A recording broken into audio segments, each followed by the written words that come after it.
تقدیم به همراهان گرامی ایران وام. دوستان عزیز، جهت افتتاح حساب در سامانه بام، پس از ورود به سامانه بام بالای صفحه رو کلیک کنید و ثبت نام در سامانه بام رو انتخاب کنید. پس از انتخاب ثبت نام در سامانه بام این صفحه براتون باز میشه.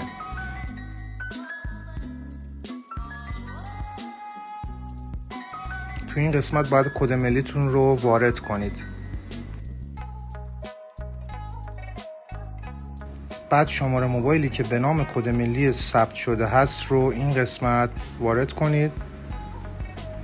کد کشور رو وارد کنید و روی گزینه شروع ثبت نام بزنید. بعد از وارد کردن کد ملی و شماره موبایل، یک کد فعالسازی به موبایلتون ارسال میشه که باید تو این قسمت وارد کنید. تاریخ تولدتون رو تو این قسمت وارد کنید. روی گزینه ثبت کد فعالسازی کلیک کنید.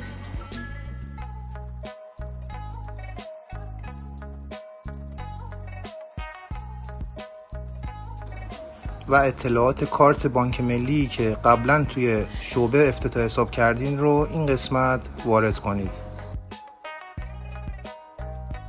حساب هایی که توی بانک ملی دارین این قسمت میاد. حالا CVV2 و رمز دومی که براتون پیامک شده رو توی این قسمت با تاریخ انقضا وارد کنید. روی قسمت بررسی اطلاعات کارت کلیک کنید. حالا اینجا براتون متن توافقنامه گذاشته شده، مطالعهش کنید. تیک قبول شرایط رو بزنید.